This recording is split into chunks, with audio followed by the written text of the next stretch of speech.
All right, Cash and Sport fam, welcome back. We are talking boxing today. Myself and Sanani are looking at the state of boxing, our amateur boxers going into the Olympics for Olympics talk this week. We look at qualification, we look at the matter of why qualification hasn't happened, and we look at just Yeah. the general state of South African amateur boxing today. And we're going to look at a number of things, but to start off with, South Africa's produced a great number of boxers over the years. Some world champions, Vianney Bungu, Baby Jake Matlala. There's a whole bunch of boxers Brian who've done really Mitchell. well for the country. Brian Yeah. Mitchell's another one.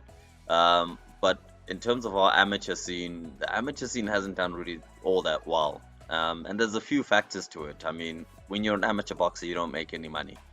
We had one very famous amateur boxer who's now late to that. Nelson Mandela was an amateur boxer as well. Everybody knows the stance. But when you're an amateur boxer, you don't make any money. And it's difficult for you to, especially when looking at the Olympics. And that's basically why a lot of countries don't have a huge number of their greatest amateur boxers going to the Olympics because purely, Yeah. you don't make money at the Olympics. You don't make money as an amateur boxer. You only start really making money as a pro. Um, But I think now to jump in there, we've got to look at it also that the talent is there. South African boxing has got so much talent. Yeah. So why is our amateur structure not set up in such a way that these guys can thrive? Because not everyone can become professional. So we've got to look at that and say, with the talent that we have, and I don't want to describe East London and Tanzania as a hub of boxing, but it actually is. And with the talent that we have, why are we not grooming more amateur boxers or have a setup that amateur boxing thrives in South Africa?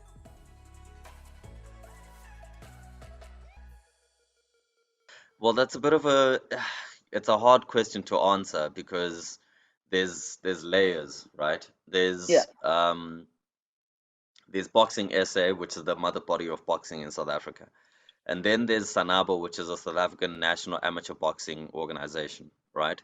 Yeah. SANABO is the body that is set up to govern amateur boxing. They're a separate organization and entity on their own, but they've had a great many issues with regards to amateur boxers and how amateur boxers are funded.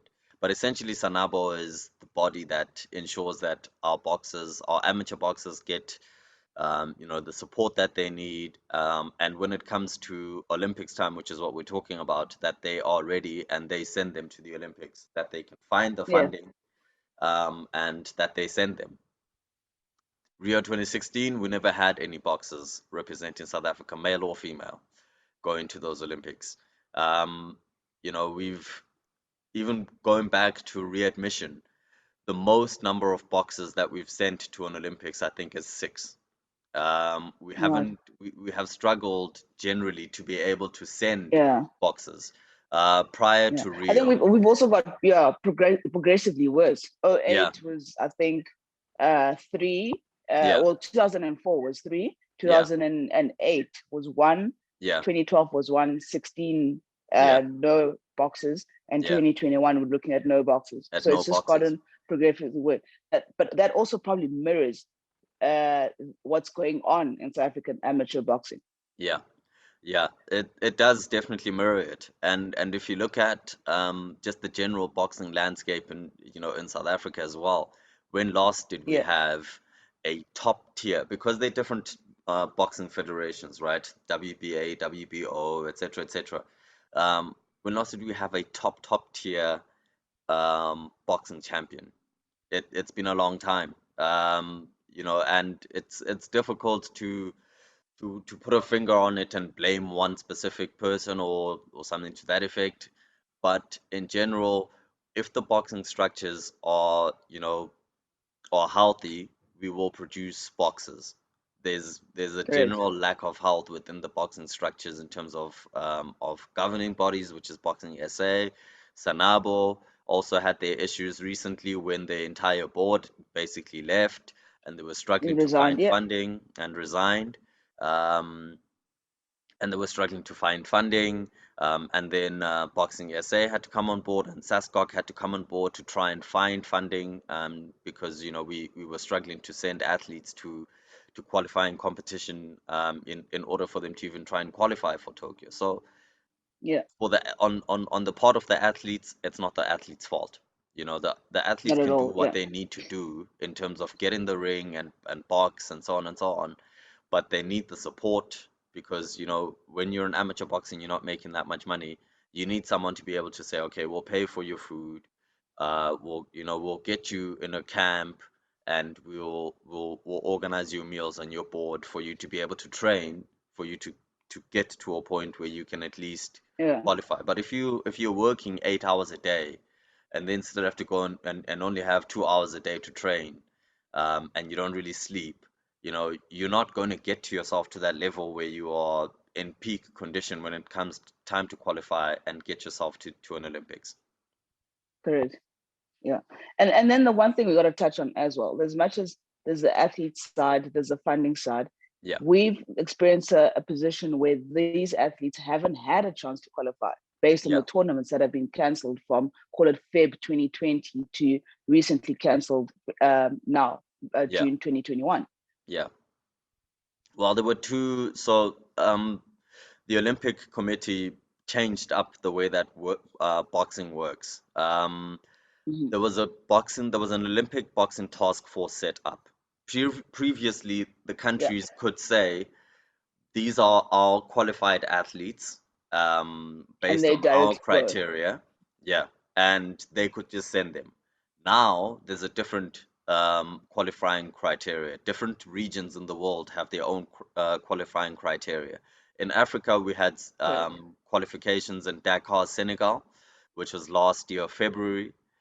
We couldn't raise the funding to send boxers to go there. There's a number of other countries. Yeah, Our neighbors Zimbabwe managed to send boxers to go there and try to qualify. We couldn't financially come up with the money to send them there. yeah, And then there was Europe. So basically, until yesterday, there was supposed to be a tournament going on in France this whole week, which is supposed to end yesterday, but that was cancelled due to COVID.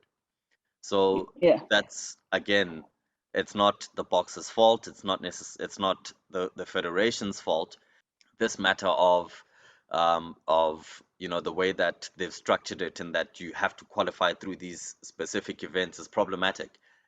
These, What would have happened if yeah, Senegal had been cancelled as well because of COVID? And then yeah. France gets cancelled as well. Then you're basically saying Africa has no way of qualifying, you know. Then they have to Which fly. is Yeah, Yeah, which is also half the problem now with athletics. I think we can touch on it now. The yeah, athletics championships have been Africa championships have been cancelled. canned Yeah, due to COVID. So if you had a plan in place to qualify at those championships, yeah, the plan's out the window. yeah, So as much as we have this tournament in, call it, a couple of months' time, a couple of weeks' time, we've got yeah, to be mindful of the fact that athletes haven't had the best opportunities to qualify, yeah, or their plans have been disturbed, or their yeah, training has been disturbed because of that. Because we've seen some athletes, as we spoke about earlier, that they train at home, they yeah, try to find the best resources to be ready to prep. So I think it is something that IOC would have to look at and go, yes, it was an outlier of a year, it was a pandemic, but we yeah, also didn't provide enough. So because as the France tournament gets cancelled, yeah, IOC needs to come in there, or the Olympic, that talks committee, that boxing talks committee, to say, yeah, here's the alternative. You can't just blanket it and it's gone, because that was someone's last chance to qualify. yeah, And the thing is, you could be good enough, you could smash a record, you could be a record holder, but you haven't qualified, you can't go. yeah, yeah. And it's very unfortunate that the IOC hasn't been nimble enough to appreciate the fact that some regions are going to be hugely, Impacted. disadvantaged, not disadvantaged, put in a hugely Impacted, yeah. disadvantageous situation because of the fact that Yeah, they in a region where COVID maybe is raging at the time, and essentially correct. all of your qualification opportunities are gone, and you're not going to have athletes from that region. what should happen then in that case, in a year like this, is for them to say, okay, guys, we recognize the fact that these silo events are not going to be possible.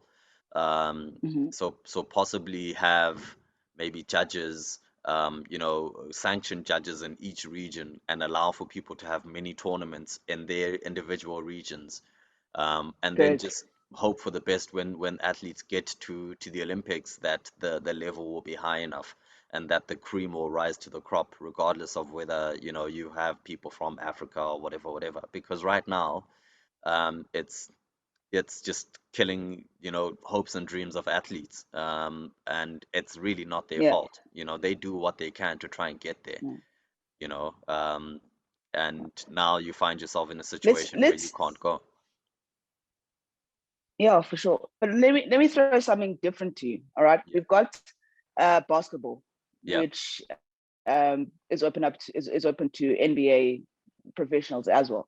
yeah, Should boxing go the yeah, professional route, or should yeah. we leave it at amateur and in the world, and make sure we've just got enough resources? So as Boxing South Africa, where do you go from here? Do you pick the one that would say let's get more professional or semi-professional athletes in the ring, Yeah. or let's leave it at amateurs and just get our house in order? Well, the problem, the answer would to me for me would be go the professional or semi-professional route. We saw Okay. this past weekend where Floyd Mayweather was fighting Logan Paul. Floyd Mayweather claimed that from the shorts alone that he was wearing, he made $30 million from sponsorship deals. You Yeah. can't make money in boxing if you're amateur, because it's not going to be on TV. There's not going to be Yeah. crowds that come to see that. So therefore, where's the money going to go to actually fund it?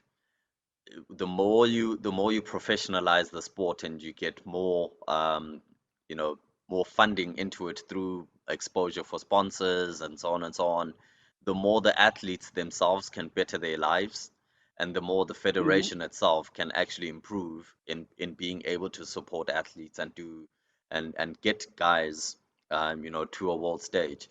So for me, Yeah. um, we have to professionalize boxing more. The amateur era is, and for the Olympics as well, you know, I understand that it's for the spirit of sport, but there's certain things that you can't, that passion can't put on the table for you. Just having the passion Yeah. to be a boxer Sadly. isn't enough to pay the bills, you know. No, And not at for all. a person to have to be a prison warder, for instance, in a stifling environment, and then have to jog to training, is not the best Train. preparation for Yeah. these athletes to get themselves to a high No. level. So you have to professionalize it more, give guys careers, give guys opportunities to fight frequently across the continent. Why we don't have boxing leagues, with throughout the continent where we fight against each other, and it's sort of like best of the best here all over the place. And then the cream of the crop rises, and they end up fighting across the world. You should have a boxing Champions League, for instance, Yeah. or CAF Champions League or For sure. Europa League, so that guys can actually earn money. Um, and boxing gets more, Yeah. fashionable again. I mean, when last did people really wake up in the morning to go and watch a South African boxer fighting overseas? There's very few and far of those. People don't know household boxing names anymore. Baby Jake Matlala was hugely famous in the 90s. Yeah. We, Everybody we need knew we who he need to go. was. Yeah. We need to go Yeah, back to those glory days, man. Those glory days of Vianney Bungu, yeah, making sure you wake up in the morning and watch him fighting yeah, in an overseas fight. We need to go back there because, as I say, the talent is there. yeah, Islandan Tanzania is, the boxing gyms are still around. What can we yeah. unearth at those boxing gyms? Yeah, it's high time that we got back to that level, and we're not going to get back to that level unless we usher in a new period of professionalism. We take ourselves seriously in Yeah, terms of really pushing this, the brand of boxing, tell sponsors how many people are going to be watching, where they are, so that at least they have something to know that they're investing into. And then if you For look at sure. Netball SA, for instance, they had an event where they were, pushing a new logo, and Cecilia Molokwane was speaking, I think it was yesterday or the day before. Um, Netball's gotten their house in order in terms of being able to sell a brand, and sponsors are coming on board Yeah. because they can see that the brand is tangible and it's serious and it's going places. Boxing, boxing South Africa needs to get to that point where the brand of boxing is tight and secure. They know exactly what their value proposition is, and they can sell it to sponsors so that we can start getting more money into the sport. Because right now it's a catastrophe. And I mean, if you look at Yeah. just these Olympics alone, this is going to be the most diverse Olympics. There's going to be 5 weight classes for women where there was previously 3. So we would have had an opportunity to see Yeah. more women fighting. Send Into more. Yeah, in terms of the men as well. I mean, the 4, 5, or number of weight classes: flyweight, featherweight, lightweight, welterweight, middleweight, light heavy, heavyweight, super heavy, all the way up to 91 kilos from 52 would have been able to fight. It would have been it is going to be the most diverse Olympics in terms of boxing. Yeah. The structure is not ideal in terms of qualifying, but it's sad that we're not going to have a South African contingent going and joining Team SA at these Olympics in terms of boxing. And yeah, Yeah. there's only so much we can say, Uh, but the structures need to yeah. improve. And also, yeah, and also now on improvement under the structures, 2023, Yeah, 2024, sorry, is now yeah, 3 years around the corner. It's not even 4 anymore yeah, because of the pandemic. yeah, We've got that France in our sights. We need to get that house in order to be able to have a boxer or yeah, boxing yeah, at the 2024 Paris Olympics. Also, yeah, we need probably a woman representative in that space would be a big tick for us. yeah, So amateur boxing in South Africa needs to get their house in order to be yeah, able to not have too many Olympics that we go through without a boxer. yeah. I would go as far as to say we need to write off France, because we don't have a Okay, structure set up right now to to be allow able to get guys. to France. Yeah, Yeah, because you could say, fine, let's get to France, right? But how many boxers do we have in a pool right now that are world class level? right now. Yeah, Exactly. And you can't take some guy out of thin air and say, here, go be an amateur boxer. You need to groom that guy or that girl and get yeah, them to a level where they are at the level. Because even if we look at the previous Olympics where we've had athletes, we haven't gotten a boxer past the second round in the last 5 or 6 Olympics. first and second rounds. Yeah, So what are we actually sending athletes there for? Do they even have a chance to yeah, medal? You know? So let's address the fact that even for the past since 2000 and since 2009, um, we haven't had, even after readmission, we haven't had top tier athletes going all the way and challenging for medals for a in medal. Olympic boxing. So Yeah, even if we say let's look at France and send someone, who are we going to send? Do we have quality amateur boxers? And are we doing enough to allow those amateur boxers the very best opportunity to train and get themselves ready for that Olympics? So yeah, my answer to to that question would be, maybe write off France and say, let's sort out our grassroots and yeah, make damn sure that the next Olympics that we go to, we have a good 10 boxers, 5 women, 5 men, who are really high level. That gives us 8 years, right, to get boxers at a really high level and competitive, and allow them the opportunity to compete. And yeah, it's an unpopular answer, I know that, because nobody wants no boxers to go. I'm very yeah, aware that my answer is not what people would want to hear. But you have to address the fundamentals. why is it Yeah. that we're not producing championship boxers? And But also, Olympic cycle planning is like that. You gotta give one away maybe to prep yeah, for the next one. You gotta send athletes here with saying they're not going to medal, they're not going to do well, but yeah, our eye is on 2028 LA, yeah, and that's peak performance planning, if I could call yeah, it that, prioritization. We're targeting these someone 16 now, but we're targeting them for 4 or 5 years time, not now. yeah, So we yeah, need to be mindful of that. We need to look at that, and that's where a body that's got their house in order is able to plan and set up structures to be able to achieve. And in LA, yeah, and exactly that. You're probably right in terms of the approach. And I mean, we spoke about this with Matthew Quinn when we were talking about athletics. We talked about it with hockey, with Tornado Polo. Where we say send athletes, give them the exposure and the understanding of what it takes to get there, knowing that they might not medal, but knowing that they would medal at the next one. You know, um, yeah. we've sent athletes before, and yeah, we're still at a position now where we're still trying to scratch and find where our next potential champion could come from. But that's the state of boxing right now, and we can only hope that there was some changes with the board at Sanabo. They've got a new board.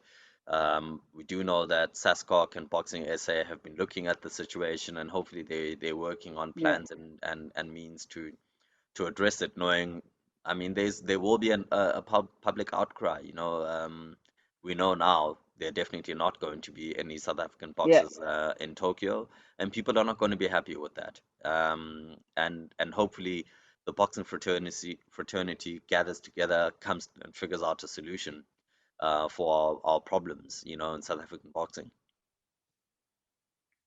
Sure. I think we need to look forward and look and be positive, and hopefully the structures will improve. Yeah, As I say, look towards Paris, look towards LA, and see if we can get some boxes at one of those two Olympics, or both actually, to be able to have a long-term view on amateur boxing in South Africa. Let's bring it back, man. Let's bring the fun back in boxing, the like interest back in boxing for South Africans. I think we've been a country that's had a lot of success in that area, yeah, even with professional boxers. Let's see yeah. how that comes into play, and let's bring that back.